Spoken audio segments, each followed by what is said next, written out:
Assalamualaikum warahmatullahi wabarakatuh. Salam sejahtera untuk kita semua. Halo Sobat Kompeten, bertemu kembali di podcast Edukasi Cakrawala episode ke-6. Hari ini kita akan membahas tentang design thinking dalam pembelajaran. Di episode ini kita akan membahas kompetensi guru memegang peranan penting dalam proses pembelajaran yang bermakna dan berkualitas. Guru tidak hanya dituntut untuk memahami materi ajar, tetapi juga memiliki kemampuan pedagogi yang baik didukung oleh kompetensi kepribadian, sosial, dan profesional. Dalam episode kali ini bersama saya Sita Valena Sembolon, teman-teman bisa manggil aku Sita, dan juga bersama narasumber kita yang hebat hari ini ada Bapak Dimas Oki. Yes, halo Sobat Kompeten.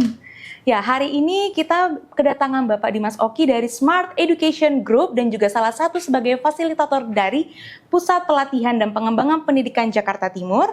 Beliau akan berbagi tentang pandangan tentang memberikan insight tentang pentingnya design thinking dalam pembelajaran. Selamat datang Bapak Oki. Selamat datang Mbak Sita. Bagaimana Bapak kabarnya hari ini? I feel great ya, even we got in rainy season, tapi kita tetap semangat. Tetap semangat, luar biasa teman-teman. Boleh Bapak diperkenalkan dirinya dan juga biografinya Bapak. Thank you Mbak Sita. Halo Sobat Kompeten, para guru, para tenaga pendidikan yang berada di wilayah DKI, khususnya di wilayah Jakarta Timur. Kembali ketemu dengan saya Dimas Oki dari Smart Education Group. Mungkin Bapak Ibu peserta yang menjadi peserta P4 yang pernah datang ke P4 mungkin pernah ketemu dengan saya Mbak Sita nih ya, Dimas Oki dari Smart Education Group. Ini kita luar biasa sekali ya. Cuacanya di luar juga memang mendukung ya. Ini luar biasa. Nah,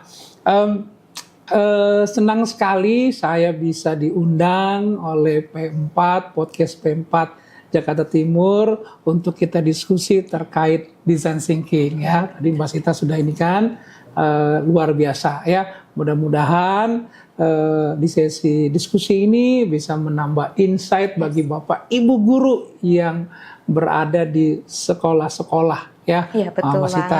Bapak. Kurang lebih terima kasih Bapak Ibu. Ini kayaknya udah pada kenal nih Mbak Sita ya. Kalau guru-guru DKI apa wilayah Jakarta Timur, wah ini gurunya keren-keren nih, guru smart Mbak Sita ya. Oke, baik Pak. Sesi kali ini kita banyak pertanyaan yang luar biasa nih Pak. Yang pastinya bermanfaat untuk guru-guru kita dan juga teman-teman Sobat Kompeten yang menonton di episode kali ini. Baik, ada pertanyaan pertama nih Pak. Jadi sesungguhnya apa sih Pak yang dimaksud dengan design thinking for educator itu? Iya, thank you Mbak Sita. Ini pertanyaan yang sering seliuran nih di pikiran kita nih ya. Banyak orang nih sebenarnya apa sih design thinking? Apakah something new? Apakah gimana gitu ya? Apalagi nih kita kan lagi di perubahan ya dari menteri yang sebelumnya sekarang menteri yang ini. Biasanya ini para guru-guru sahabat-sahabat kompeten ini, wah ini pasti nanti ada kebijakan baru lagi nih. Apa sih ini? Tetapi tidak ya, Bapak Ibu guru sobat kompeten, design thinking ini pola design thinking bagaimana kita mendesain sebuah pemikiran. Nah, design thinking itu sesungguhnya bukan hal yang baru nih Mbak Sita ya. Di era 1980-an sudah banyak nih biasanya perusahaan-perusahaan sudah memakai konsep design thinking. Nah, sekarang pertanyaannya apa sih design thinking itu nih? Nah, kalau kita simpulkan, design thinking adalah sebuah pendekatan ya, pendekatan human centris approach yang menghasilkan inovasi-inovasi yang kreatif ya.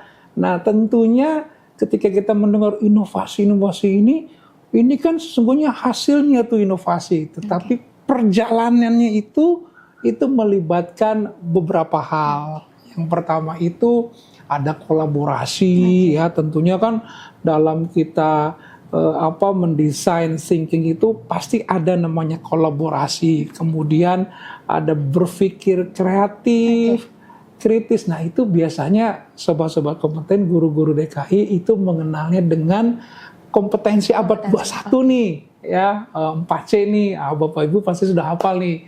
Ini saya coba mengingatkan kembali nih.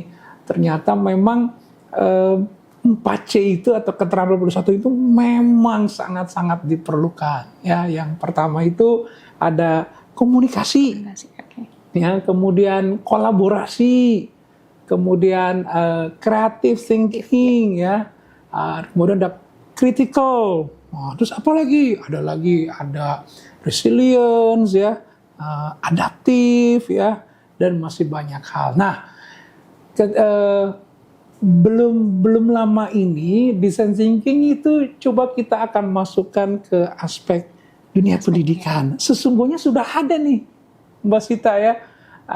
Bapak Ibu kan sudah pernah mendengar tentang STEM. Ya, ini Bapak Ibu pasti tahu nih, Mbak Sita, ya. STEM itu pendekatan juga tuh, pendekatan yang mengintegrasikan S-nya itu berarti science, kemudian T-nya itu adalah technology, kemudian engineering, kemudian math. Tapi ada yang pakai A tuh, STEM. Ada artnya. Ada artnya, ya. Cuma biasanya pakainya STEM aja without A, tapi it's okay, ya. Nah, sesungguhnya it is not something new, Mbak Sita. Karena Bapak Ibu sudah pernah meng-apply atau mempraktekkan pembelajaran berbasis STEM.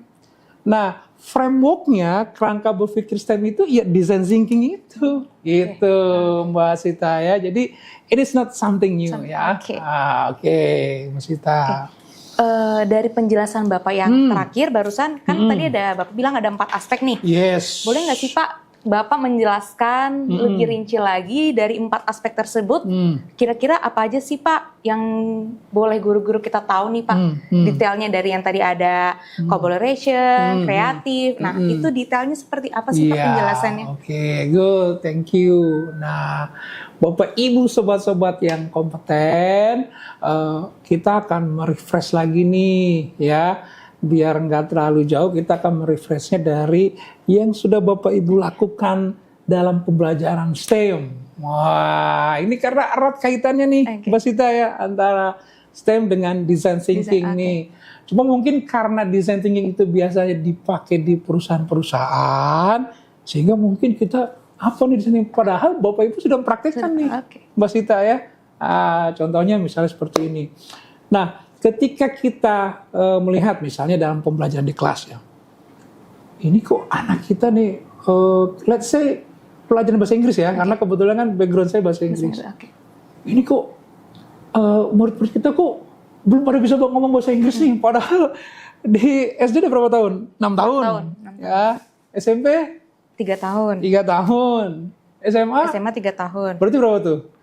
12. Iya, 12 tahun. Begitu bisa ngomong bahasa Inggris. Mbak Sita aja nih kayaknya masih harus ini lagi, ya. Ya, jadi kok 12 tahun itu padahal udah kasih bahasa Inggris tapi belum bisa nih. Nah, ini apa nih? Nah, kita sebagai guru harus bisa melihat ini kenapa nih kok our students itu tidak bisa, cannot speak English, ya. Apa sih ini? Kita bisa pakai metode design thinking tuh. Ya, kita lihat dulu nih, masalahnya apa nih? Misalnya nih, katakanlah masalahnya apa sih yang dihadapi oleh siswa-siswa kita, ya? Kok belum bisa bahasa Inggris nih? Nah, seperti apa nih? Nah, perlu kita ketahui bersama, design thinking tadi kan kita sudah sepakat bahwa ini pendekatan yang berbasis human centris. Berarti kepada pengguna. Kalau kita guru, pengguna kita, user kita adalah siswa, ya. Nah, kita lihat nih apa sih yang jadi major problem siswa ini. Nah, melalui pendekatan design thinking, kita mencari inovasi-inovasi yang bisa memecahkan masalah yang dihadapi oleh siswa. Kalau tadi dalam bahasa Inggris, nah apa nih yang jadi major problemnya? Kenapa siswa ini belum bisa ngomong bahasa Inggris? Nah, kita cari. Nah, ada 5 tahapan dalam design thinking, ya. Yang pertama itu empathy, ya. Nah, empathy ini Di sini kita mesti mencari tahu apa yang dihadapi oleh siswa. Kenapa dia nggak bisa? Dan bukan hanya masalahnya ya, tapi kita coba menyelami lebih dalam lagi. Kenapa sih nggak bisa? Apakah latar belakangnya begini, begitu? Apakah di rumah nggak pernah belajar? Sampai kita cari tahu kesukaannya mereka apa nih. Kalau sekarang kan bisa dilihat ya, misalnya katakanlah Mbak Sita udah kelihatan nih IG-nya ini gitu ya, Facebooknya ini, LinkedIn-nya ini. Nah ketahuan tuh Mbak Sita itu profilingnya tuh orangnya seperti ini, bahkan bintangnya ketahuan tuh kan, bintangnya, usianya, bahkan kesukaannya gitu kan. Nah di profiling tadi itu di konsep yang tahapan pertama design thinking itu mencari tahu profiling siswa kita. Si Mbak Sita ini seperti apa sih nih? Nah, kesukaannya apakah setiap hari sukanya minum es krim gitu kan? Apa minuman kopi-kopi itu ya kekinian ya? Kopi kekinian. Nah, itu profiling. Kemudian masuk kedua adalah ke define. Nah, define ini mencari tahu permasalahannya. Ya, nah mencari tahu permasalahannya itu berarti biasanya kita menggunakan pertanyaan 3 kali, minimal 3 kali, why. Mbak Sita tadi datang ke sini telat nggak? On time Bapak. Telat, on time ya. On time, Coba pernah nggak Mbak Sita datang telat? Nggak pernah Bapak. Nggak pernah ya. Aduh nggak bisa praktek nih di sini. Pernah nggak Mbak Sita ada masalah? Misalnya masalah putus sama pacar, bisa nggak tuh? Oh, bisa. Nah, setiap permasalahan Mbak Sita itu ditanya tuh, kenapa nih begini? Terus jawaban Mbak Sita, misalnya ini, ditanya lagi, kenapa? Sampai 3 kali, kenapa? Nah, mudah-mudahan dengan 3 kali, dapat tuh, oh berarti akar permasalahannya ini. Nah, kemudian kita sudah define, ketemu nih masalah sebenarnya apa. Karena kadang-kadang gini Mbak Sita, kadang-kadang kita menyimpulkan masalah itu basic datanya tidak kuat. Tidak kuat, iya benar. Kalau tidak kuat nanti kita mengambil solusinya nggak pas juga kan? Benar. Nah makanya di define ini kita sampai cari tahu yang sebenarnya masalahnya apa. Ya, nah dari situ nanti kita jabarkan, kemudian kita buat problem statement-nya. Masalah yang sebenarnya itu apa sih? Gitu ya. Nah, jadi yang benar-benar akar masalahnya. Nah, setelah ketemu, baru kita brainstorming dengan ide-ide. Nah, dalam proses ini dibutuhkan kolaborasi. Karena kalau kita cuma berdua, idenya cuma dua doang. Iya, tapi benar, kalau Pak. kita banyak, 30 idenya di 30. Nah, itu pentingnya kolaborasi. Masuk tuh yang tadi keterampilan abad 21. Nah, di kolaborasi ini kita membutuhkan banyak orang untuk menghasilkan ide. Dalam design thinking, semua ide, every idea is appreciated. Setiap ide dihargai. Oh, kemudian kita masukkan tuh brainstorming, masukkan ide-ide. Nah, setelah ide-ide itu, kemudian kita membuat prototipe. Nanti saya akan coba contohkan sedikit ya Mbak. Nah, terkait tadi pertanyaan Mbak Sita, yang pertama tadi sudah jelas kolaborasi. Itu penting banget ya, kolaborasi. Kemudian ada berpikir kreatif. Ya, kenapa? Karena kan kita mencari solusi mesti berpikir kreatif. Nah, itu 4C juga tuh. Kemudian communication. Nah, dalam fase yang pertama tadi empathy, kita biasanya mewawancara itu. Nah, kita harus memiliki komunikasi skill yang bagus. Komunikasi skill yang bagus itu kan bukan hanya ngomong. Ini kalau saya ngomong, Mbak Sinta nggak ngedengerin juga nggak jadi komunikasi nih kan. Benar, Nah, kemudian ada creative thinking ya, kreatif dan kritis. Kemudian tidak kalah pentingnya eksperimen. Ya. Nah, di prototipe itu ketika sudah menemukan, kita uji coba. Ya, uji coba. Nah, itu eksperimen yang penting, tak kalah penting juga Mbak Sita. Ya, kira-kira Mbak Sita, ini nggak jelas nggak nih penjelasan saya nih? Jelas banget. Jelas ya, mudah-mudahan nih Sobat Kompeten nih jelas juga nih ya. Bisa dapat penjelasan sedikit dari Bapak Dimas. Iya. Oke, selanjutnya nih Pak, ada tentang double diamond. Yes. Nah. Itu gimana tuh Pak penjelasan konsep double diamond? Kalau double diamond kan diamond tuh kayak belah ketupat ya. Iya. Ini saya gambarkan nih. Nah, ini mudah-mudahan terlihat ya sama Bapak Ibu Sobat Kompeten ini.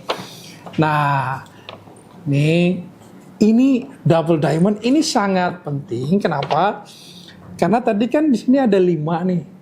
Ada 5 tadi kita sudah ini ya. Pertama empathy, define, kemudian mengideasikan, prototype, uji coba, ya sampai testing. Nah, ini 5 langkah ini masuk ke dalam design thinking ini belah double diamond ini ya. Nah, kita lihat nih. Nah, ini penting kenapa? Pada saat kita melakukan langkah pertama empathy, kita berpikirnya mesti divergent. Divergent means mencoba dari sudut pandang siapa saja. Misalnya saya pengen menyelami Mbak Sita, saya mencoba menjadi diri Mbak Sita, ya. Jadi aku jadi sebentar saja. Mungkin Mbak Sita nggak bisa jadi saya sebentar saja kan, kayak lagunya itu ya. Jadi aku sebentar saja. Nah, di sini kita mencoba menyelami, ya, bisa menjadi, ya. Nah, kalau memang user kita ada banyak, ya kita mencoba tuh. Jadi divergent itu artinya berpikir secara lebih dari sudut pandang ya. POV-nya banyak, sudut pandang. Nah, ini dia seperti ini. Nah, kemudian ketika kita sudah berpikir dari beberapa sudut pandang, kemudian mengerucut, converge. Converge itu artinya kita berpikir mengerucut, menyimpulkan mana nih, ya dari sekian banyak masalah kita tentukan nih. Nah, makanya di titik yang krusial ini namanya problem statement. Ketika kita sudah berpikir masalahnya banyak, kita kerucutkan yang menjadi akar. Nah, jadi masalahnya sebenarnya apa nih? Kan masalah kita biasanya banyak ya, kompleks. Tapi kan tentu pasti ada root cause-nya, akar masalahnya. Ini pasti Bapak Ibu Sobat Kompeten juga sudah pada bisa ini, Mbak Sita ya. Kenapa? Karena di PBD, perencanaan berbasis data, itu Bapak Ibu sudah belajar ya, bagaimana mencari tahu dari rapot pendidikan itu mana yang kurang ya. Nah, ini sama nih. Kita kembali lagi bahwa di problem statement ini kita menyimpulkan satu permasalahan yang besarnya apa. Nah, kemudian setelah ketemu kita berpikir lagi divergent. Tadi divergent itu kan berpikir dari sudut pandang berbeda. Ini juga sama, begitu kita mencari ide, kita mengembang lagi nih. Oh, idenya apa nih? Wow, udah sebanyak-banyak itu. Ya, banyak ide berarti kan banyak masukan. Ya. Nah, kemudian ketika sudah banyak mengerucut lagi. Ya. Ini dia menjadi sebuah, nanti kita ciptakan sebuah prototype. Nah, double diamond ini penting karena tadi ada 2. Yang pertama adalah problem space, yang berikutnya adalah solution space. Nah, ini yang ingin saya tekankan. Kebanyakan dari kita, Mbak Sita, kita itu jump to conclusion. Jadi langsung maunya itu ke solusi. Iya, solusi, benar ya, Pak. Enggak? Benar Pak. Ini tadi misalnya Mbak Sita telat ke sini. Wah, kenapa? Maunya langsung udah cari Gojek aja. Alternatifnya ya, cari ojek aja deh gitu. Biasanya kita itu langsung jump to the conclusion. Nah, kita biasanya nggak mau tuh mencari akar permasalahannya, apalagi Gen Z ya, apa Mbak Sita nih? Strawberry atau Gen Z, Gen Z ya? Kalau Gen Z itu banyak dari kita sama nih. saya juga maunya langsung cukup langsung ke solusi aja. Solusi, ya. Padahal kita masih gitu nih. Nah ini jadi pentingnya double diamond dalam design thinking ini, Bapak Ibu, kita diajak untuk berpikirnya komprehensif, tidak ujuk-ujuk langsung ke solusi. Jadi kita menyelami dulu masalahnya apa, kemudian menyimpulkan masalah terbesarnya apa, kemudian kita mengideasi sampai kita menciptakan sebuah prototipe gitu Mbak Sita. Ini penting banget nih, very important. Berarti untuk penjelasan kali ini teman-teman, di mana dalam double diamond itu teman-teman tidak boleh langsung ngambil solusinya. Jadi harus memperdalami akar dari masalah yang teman-teman hadapi. Sebelum kita masuk ke design thinking for educator nih Pak, Bapak bisa nggak sih memberikan contoh perusahaan yang menggunakan design thinking? Ya, wah ini keren banget nih ya. Sebenarnya banyak Bapak Ibu perusahaan yang kita lihat, contohnya yang kemarin punya Mas Menteri kita tuh ya. Boleh sebut nama nggak sih nih? Jadi aplikasi transportasi. Ya. Nah, itu kan gini. Dulu adanya ojek pangkalan. Iya, bener nggak? Iya, zaman dulu kan ojek pangkalan. Nah, ojek pangkalan itu kan apa biasanya yang nggak disukai sama Mbak Sita kalau ojek pangkalan? Pertama, harganya suka hati. Nah, harganya suka hati kan? Iya, benar. Apalagi pas kita lagi butuh itu harga dinaikin tuh. Benar, ya kan? Banyak yang nggak mau tuh kan? Itulah yang menyebabkan ojek pangkalan jadi sepi kan? Iya, benar. Tapi di satu sisi dia butuh untuk pencaharian kan? Di satu sisi kita yang ingin memakai jasanya ini butuh kan? Jadi sebenarnya sama-sama membutuhkan. Cuma yang ini ada kendala seenaknya. Nah, yang kita nggak ada nih, ya. Artinya yang jadi kendala kita adalah kita juga butuh sebenarnya alat transportasi. Nah, kemudian oleh founder ini, penemunya Pak Nadim ini, dia menggunakan design thinking. Dia menyelami nih, oh ini masalahnya ini. Tetapi di satu sisi pengguna juga membutuhkan ini. Dia berpikir tuh memakai tahapan design thinking, kemudian sampai ke prototype, hasilnya adalah sebuah aplikasi. Ya, aplikasi tentang transportasi online ya. Nah, sehingga mempertemukan ini sama kita. Kan sekarang kalau pakai online itu harganya tetap kan? Tetap kan, jadi nggak seenaknya gitu kan. Terus kalau ada apa tinggal bilang aja, ini kurang ini, abangnya kurang seger nih penampilan ini. Gitu kan. Benar Pak, bisa enak nggak? Bagi Mbak Sita yang menggunakan itu merasa enak nggak? Enak Pak. Nah, ketika Mbak Sita selaku pengguna merasakan pengalaman yang lebih baik dari sebelumnya, itu namanya tujuan design thinking itu berhasil.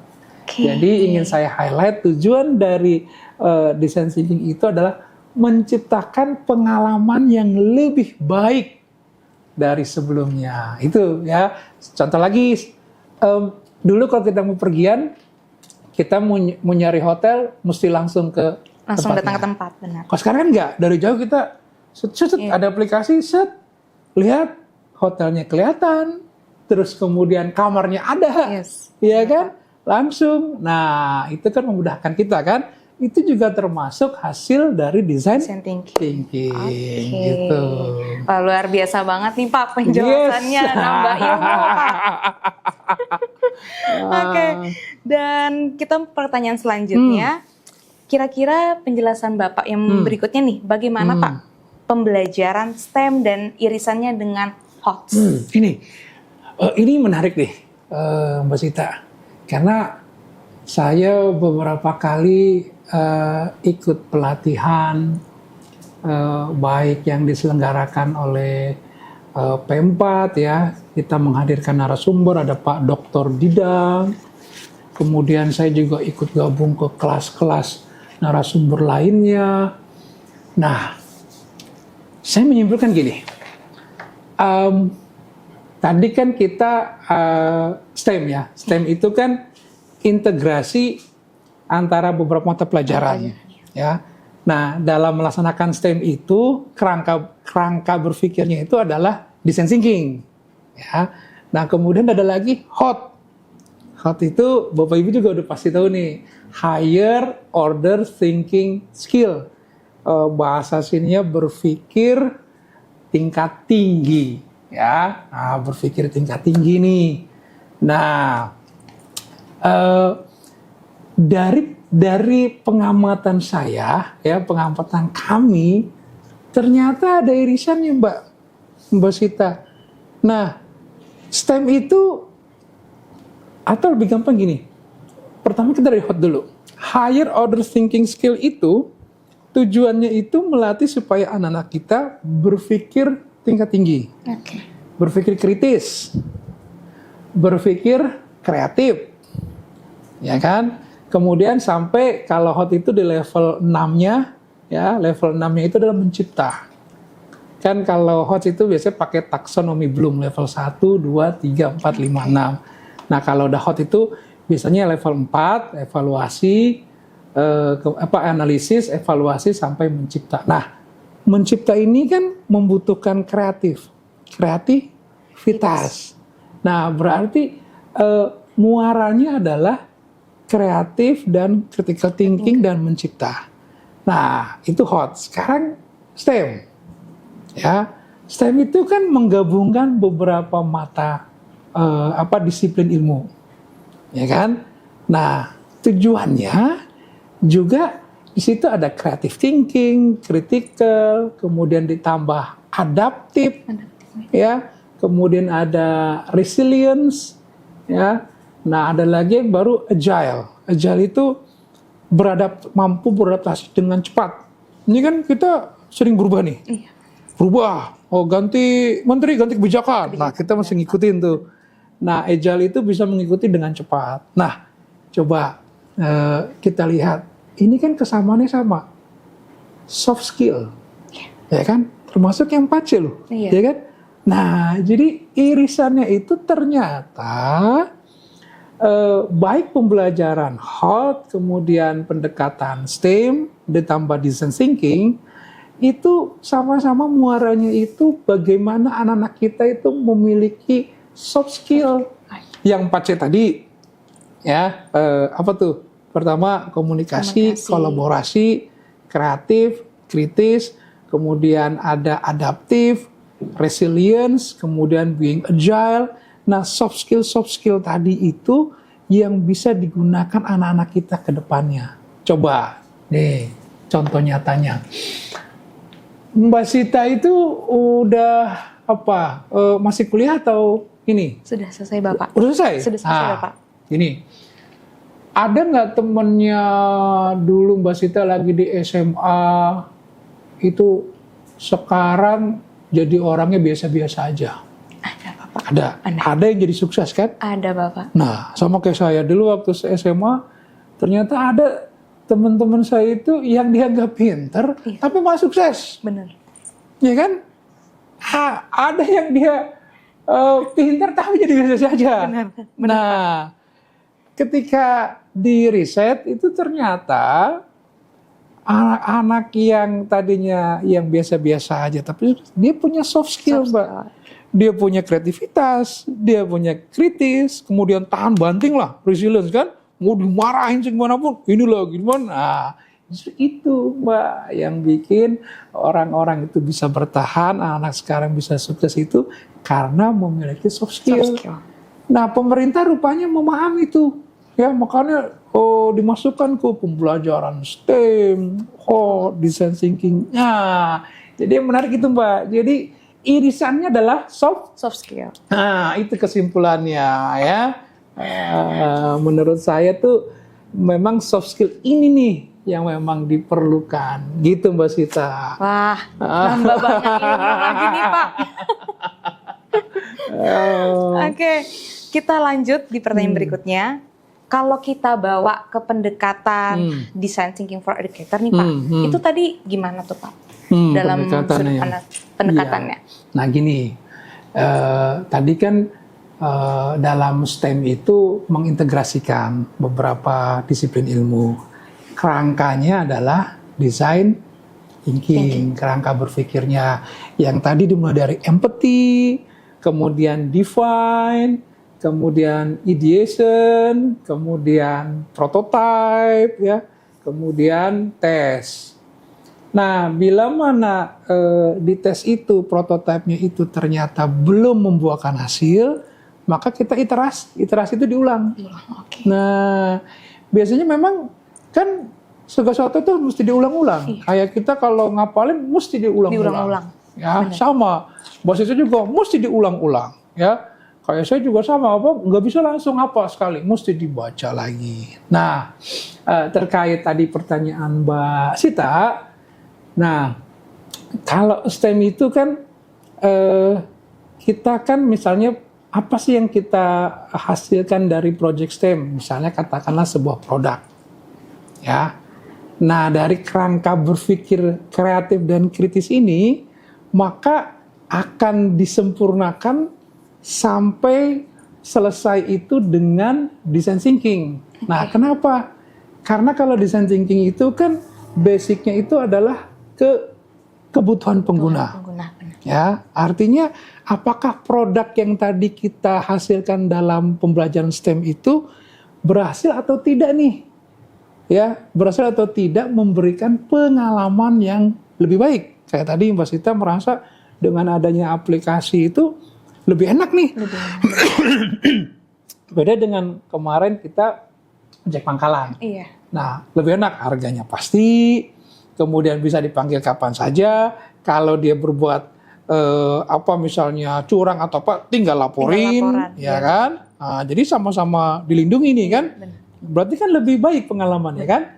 Nah, dalam design thinking itu sampai ke situ. Jadi kalau tadi STEM itu katakanlah hanya sampai produk, kemudian kita tuntaskan bagaimana produk itu bisa membawa pengalaman yang lebih baik terhadap pengguna.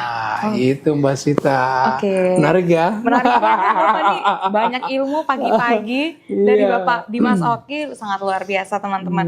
Ini teman-teman Sobat Kompeten, udah paham belum nih dari pertanyaan-pertanyaan yang saya sampaikan dan di penjelasan dari Bapak Oki? Semoga teman-teman kompeten bisa memahami ya. Dan ini kita di pertanyaan terakhir nih Bapak. Apa yang Bapak tawarkan dalam konsep DTFE dalam peningkatan kualitas guru-guru kita ini Pak? Nah, ini Bapak Ibu yang kompeten, Mbak Sita juga yang kompeten, semua sahabat-sahabat kompeten. Kita ini kan sekarang berada di era disruptif. Kalau kata Pak Renal Kasali itu, we are in disruptive era. Artinya apa? Disruptif itu perubahan itu cepat. Ya, ini nanti berubah lagi. Apa? Misalnya dulu kita sebelum ada HP, dulu kita pakai telepon kabel. Iya. Berubah lagi jadi pager dulu. Mungkin Mbak Sita nggak ngalamin ya. Dulu saya sempat ngalamin tuh pakai pager ya, orang tua kita tuh. Kemudian berai lagi sekarang lebih baik HP. Cuma HP dulu kan terus ini ya masih bunyinya yang ini tut gitu kan HP-nya tuh ya. Belum ngerasain. Ya, yang belum ngerasain ya. Yang warnanya cuma hijau doang tuh biasanya tuh ya. Hijau doang, terus ada permainan ular gitu. Itu apa sih, monokromik apa gitu ya. Itu sekarang udah seperti ini. Kemudian dulu jaringannya itu 3G ya. 3G kemudian beralih 4G sekarang. Nanti katanya ada 5G atau 5G. Ada yang sudah 5G ya. Sudah. Nah, itu kan berubah terus tuh ya. Segala satu sekarang berubah dengan cepat nih. Nah, tentunya kita ini kan mesti menyiapkan, terutama kita juga mesti menyiapkan diri kita, karena perubahan ini akan sering terus-menerus terjadi ya. Contohnya kebijakan, ini kebijakan, sekarang sudah ada kebijakan baru terkait 7 kebiasaan anak hebat Indonesia. Kemudian deep learning sudah ada sekarang. Bapak Ibu nih udah paham juga nih biasanya nih Bapak Ibu guru. Deep learning itu seperti apa ya. Nah, itu kan salah satu kebijakan juga. Nah, ya. Nah, yang ingin coba saya sampaikan kepada Bapak Ibu semua kompeten, kita sudah melakukan yang terbaik nih dalam pendekatan STEM.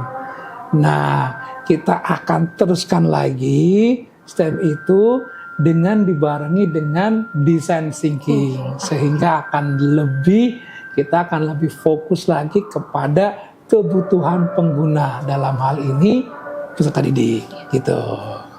Oke, baik teman-teman, di episode kali ini kita sudah banyak mengetahui, menambah ilmu dari penjelasan Bapak Dimas Oki, dan di mana di podcast 6 kali ini menawarkan sebuah pendekatan berbasis kepada pengalaman pengguna melalui tahapan-tahapan dalam kerangka kerja guna menghasilkan inovasi, membantu dan memecahkan masalah pengguna. Ini sangat cocok teman-teman sebagai kelanjutan ataupun pelengkap dalam pembelajaran penggunaan pendekatan STEM ataupun juga HOTS. Kenapa pembelajaran kali ini sangat penting?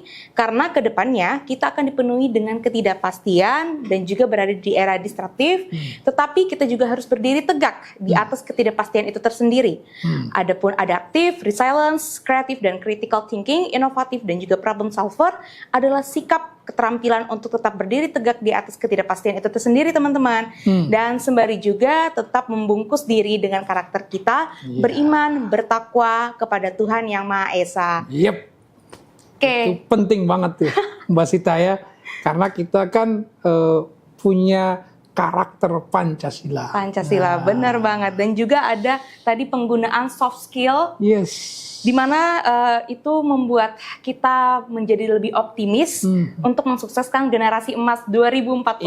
Iya, 2045. Generasi emas tuh. Generasi emas. Iya, benar. Mbak Sita ya. Wah, Mbak Sita, mungkin saya sudah usia berapa tuh ntar?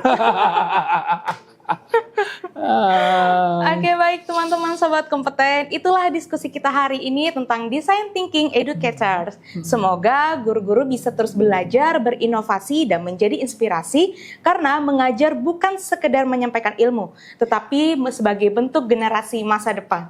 Yes. Terima kasih kepada narasumber kita, Bapak Dimas Oki. Thank you Mbak Sita.